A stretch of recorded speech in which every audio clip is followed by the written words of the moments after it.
Време е за нашата утринска тема. Од утрово ја најавивме и навистина ќе биде едукативна и се надевам дека многу корисни совети ќе дадеме до сите оние кои што не гледаат, дали се тоа баби или дедовци кои што поминуваат време со своите внуци или се можеби родители кои што исто така дел од денот го поминуваат со своите деца. Исхраната е многу важна во секојдневието на секој ден од нас, но многу е важно да се изградат здравите навики уште во рана детска возраст. Сега голем број од родителите или можеби одреден дел од животот поминале во некаква борба со исхрана и намирници кога се нивните деца во прашање. Не секој се разбира, но факт е дека се почесто се случува да имаме или родителите да имаат некаков проблем кога се децата и исхраната во прашање. На оваа тема ова утро од Битола ни пристигнува Елена Рајковска, инаку е дипломиран нутриционист кој што е сертифициран за исхрана кај деца со аутизам, со АДХД и деца со сензорни проблеми со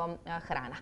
Елена, прво благодариме што прифати нашата покана утрово од Битола да ни дојдеш, ќе те гледаме малку подоцна и во оброкот на денот, ќе ни приготвиш нешто што исто така ќе биде тесно поврзано со она што утрово ќе го зборуваме во овој дел од емисијата, а тоа се всушност сензорните предизвици, цревното здравје кај децата и секако адаптација на исхраната со цел подобра развојна поддршка. Многу теми верувам ќе офатиме, но прво да посакаме добро утро и добре ни дојде. Добро утро и вам. Драго ми е што ме поканивте. На моје драго задоволство да зборувам ова ретко отворена тема за здравието на децата. Да. Вие сте дипломиран нутриционист, споменав сертифициран за исхрана кај деца со аутизам, со АДХД и деца со сензорни проблеми со храна. Точно. Како некој вовед да им дадеме на гледачите што значи кога едно дете можеби има сензорен проблем со исхраната или која е поврзаноста на децата и исхраната и нивното однесување рефлектирачко се разбира понатака во текот на денот и секојдневието.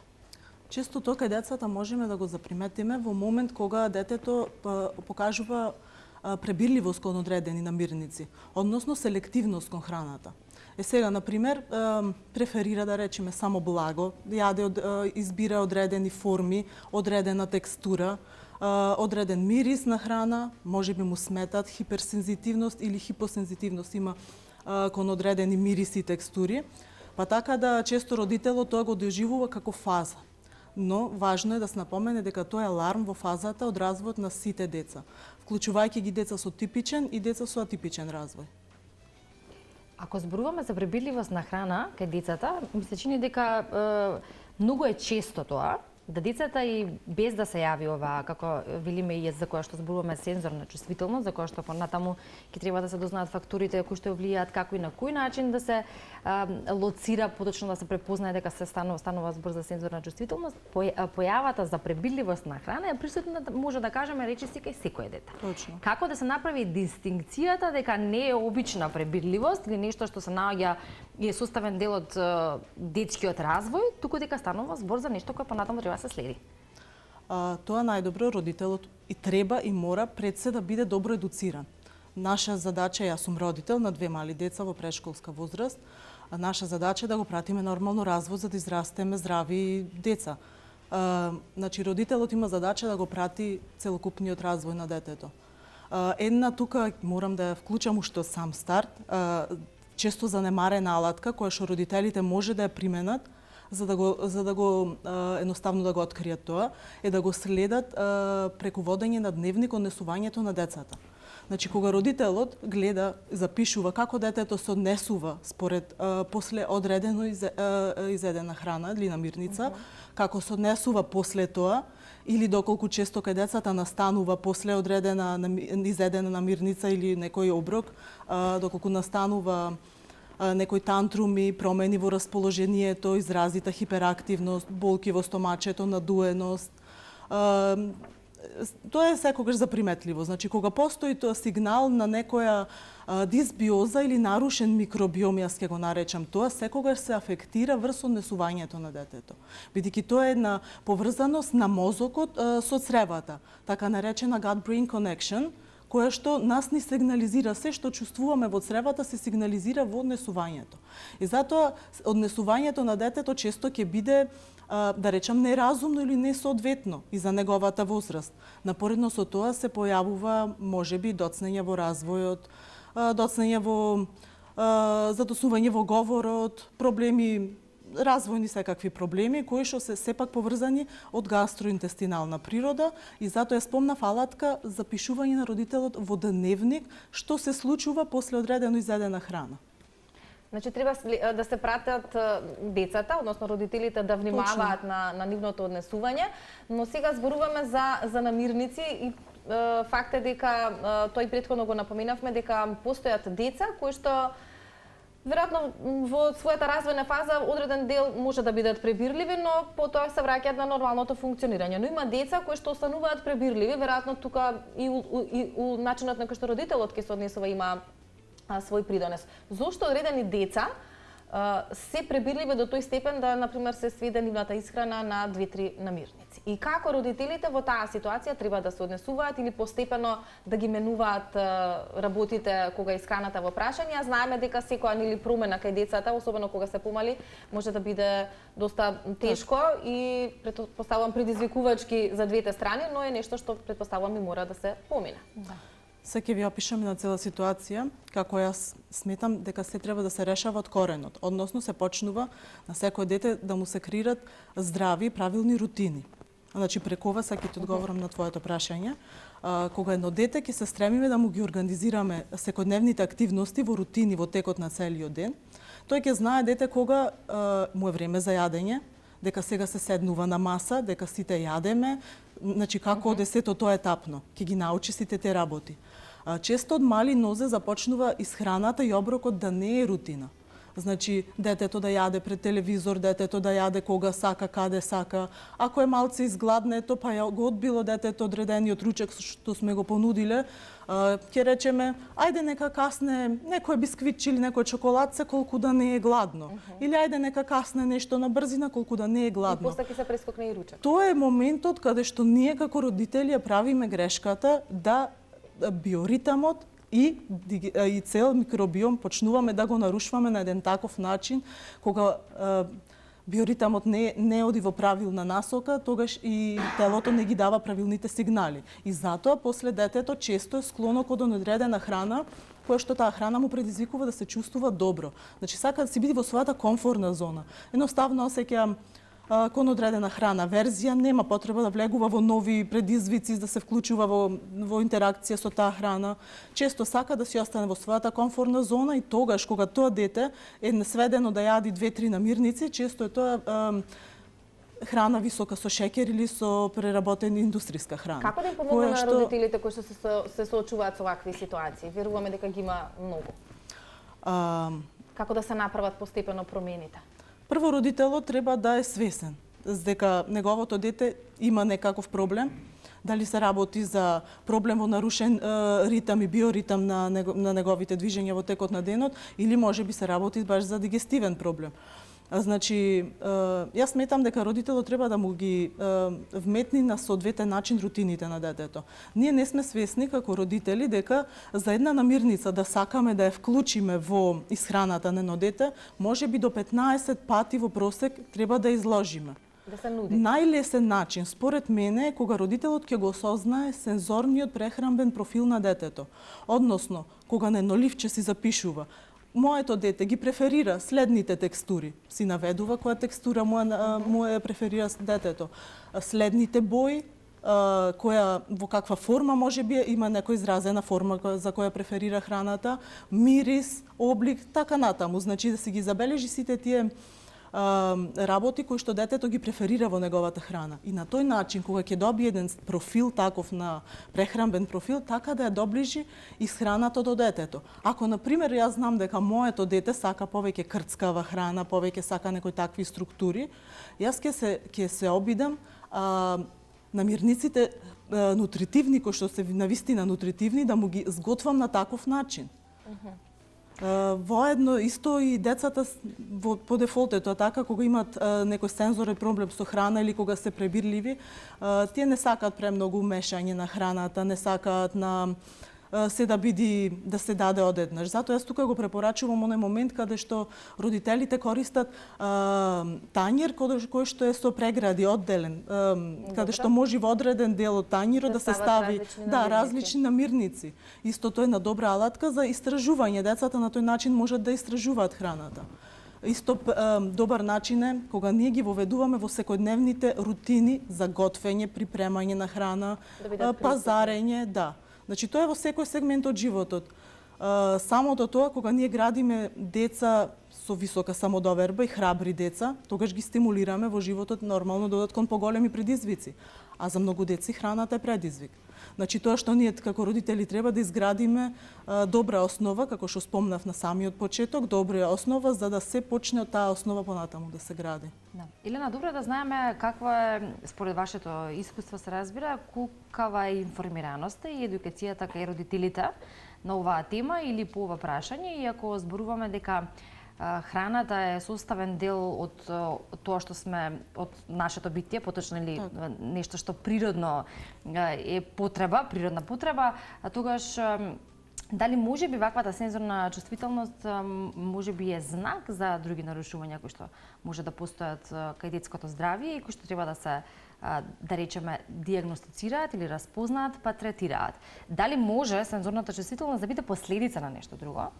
Освен што постојат причини за истата?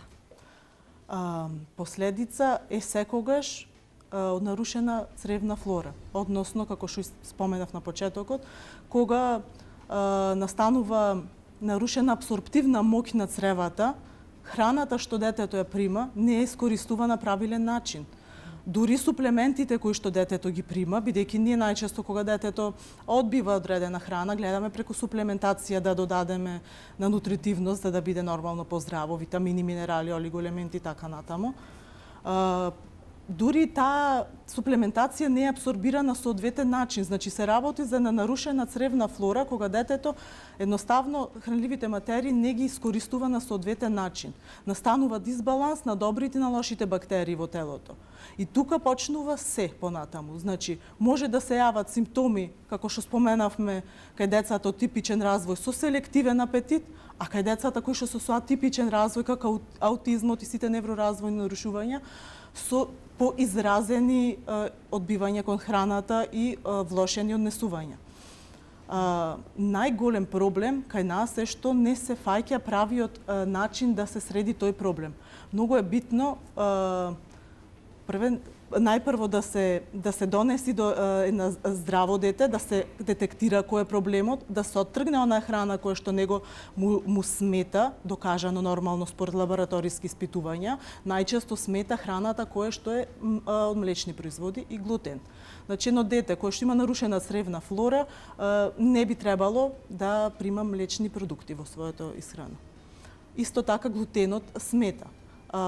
Кога ќе се направи одреден период елиминација на таквите прехранбени намирници, значи не зборуваме за трајно, за глутенот се отфрлува одреден период, а млекото е најпрепорачливо да се отфрли трајно. Па понатаму кога ќе се работи да се смири инфламацијата цревна која што постои кај тоа дете, па понатаму кога ќе се работи да се среди, да се зајакни цревната микрофлора, па да се испита понатаму индивидуално за секој дете дали е склоно да, бидејќи секој дете со нарушена микрофлора најчесто има присуство на паразити во телото или присуство на кандида. Тоа е еден знак, или пак тешки метали. Тоа е еден знак дека низ нашиот организам поминува се. Значи, сите поминуваат низ нашето тело и тешки метали, поминуваат и паразити, и кандидата ја имаме во нормалната микрофлора, но прашање е колку тоа нешто ќе се задржи кај нас. Кај еден нарушен микробиом се задржува. Таа е причината заради која што децата кои имаат вакви проблеми често имаат и наталужување на тешки метали. Тука заостануваат паразити низ цревниот тракт.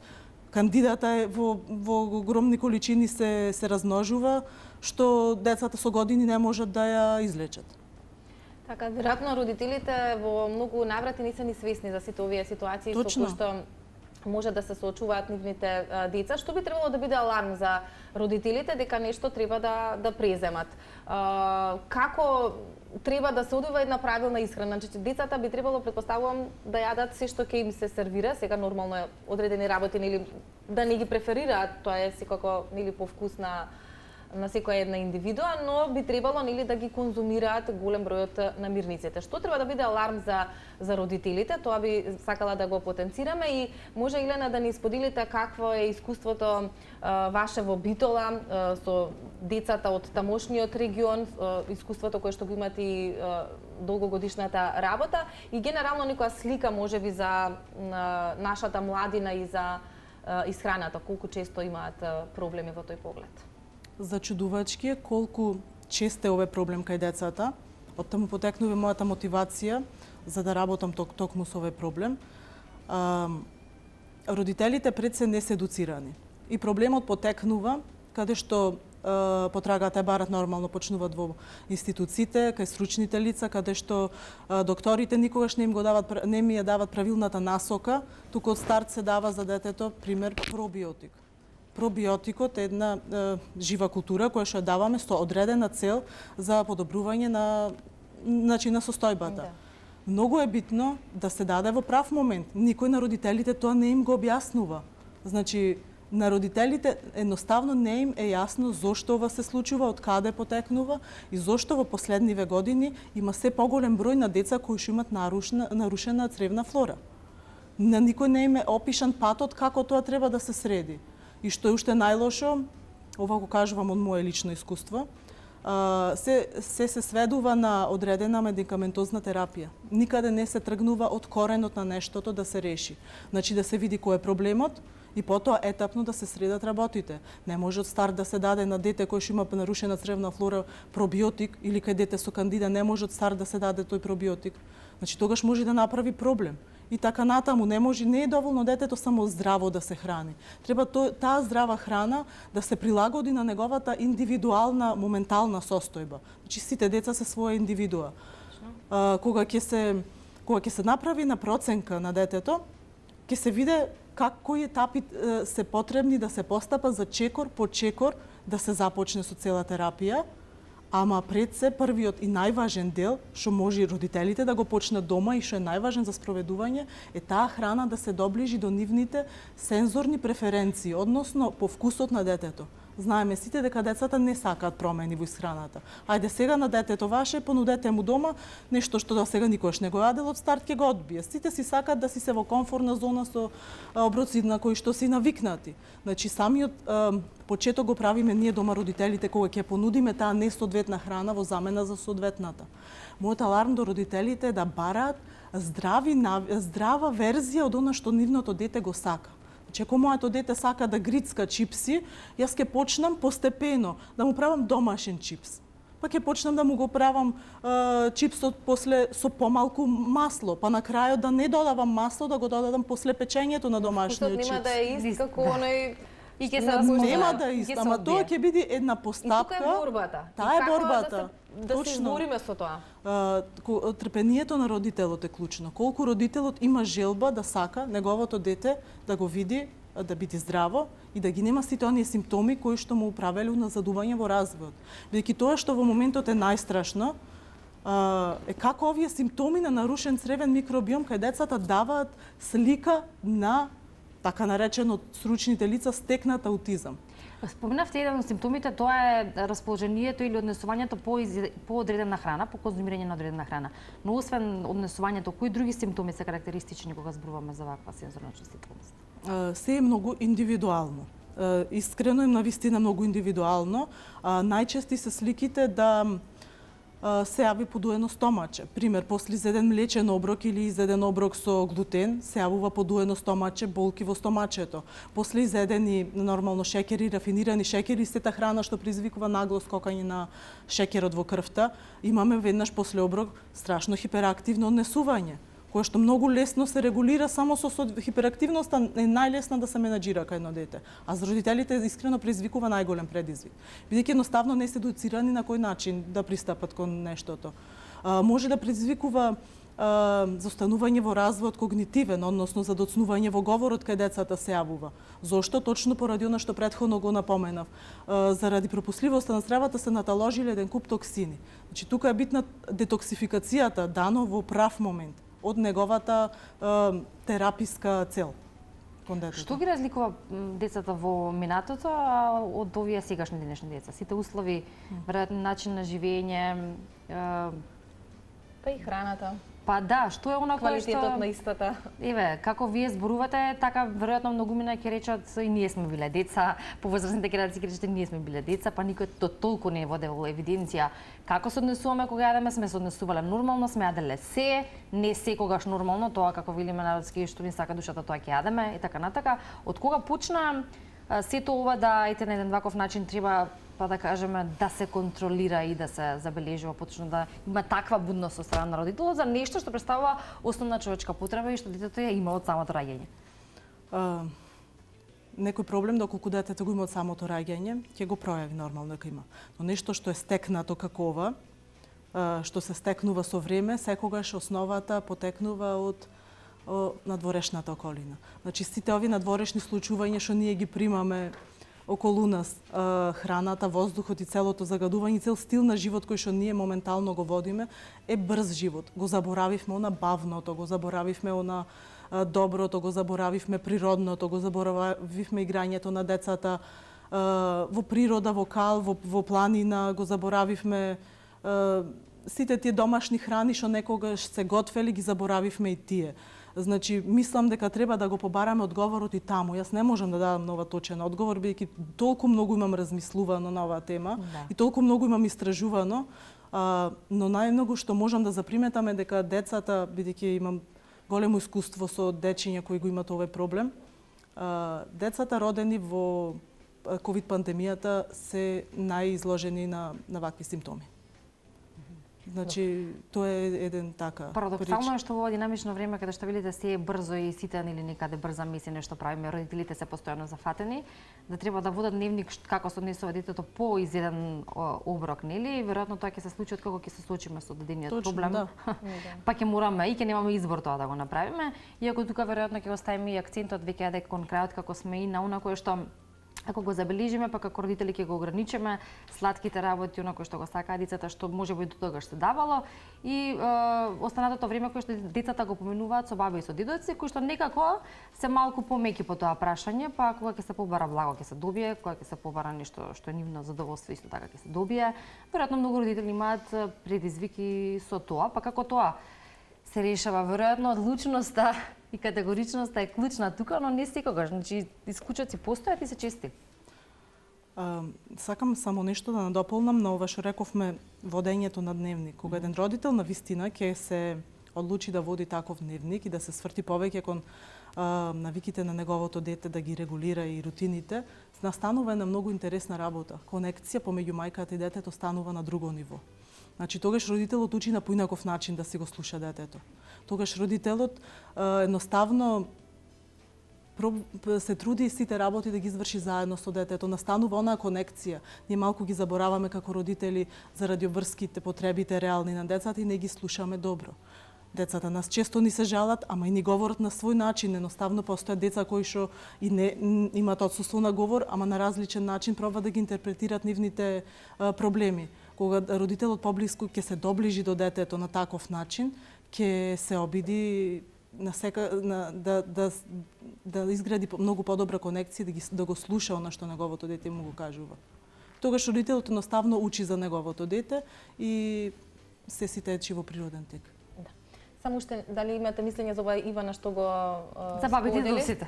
За баби, За таа една сакам вечна и тоа да борба. кажам.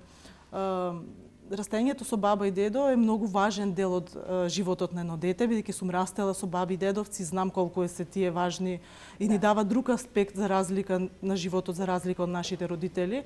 Сметам дека родителот е тој што го диригира на како треба да биде однесувањето на детето. Ако јас моето дете како мајка, со нормално поврзано со интуиција што му е битно на моето дете за неговиот раст и развој, јас треба да му кажам на бабите и на дедовците како тие ствари треба да се однесуваат со него. И бабите и дедовците се тука само да го послушаат родителот. Мислам дека тука треба да се застани со тоа и да се почитува кажаното од родителот. Бидејќи во склоп на тоа ќе споделам со вас едно искуство кое го имаме со една родителка која што работиме. Кажа, кога одев на гости кај моите родители, им се јавив по телефон да има изложено на трпезата сето она што смее моето дете да го јади. Значи им кажав, тој и тоа смее, друго ништо да нема. Едноставно бабите и дедовците се тука да извршат наредби, да послушат заради доброто на здравието на својот внук или внука. Се работи на крајот од се за здравието на децата и тоа е она што треба да не води во целиот овој предизвикувачки момент кој што сите секојдневно го имаме. Елена, ти благодариме многу за овој едукативен разговор. Со тебе за многу скоро се гледаме во кујната, тамо ќе подутим исто така нешто интересно и ќе биде поврзано, да речам, од прилика со темава.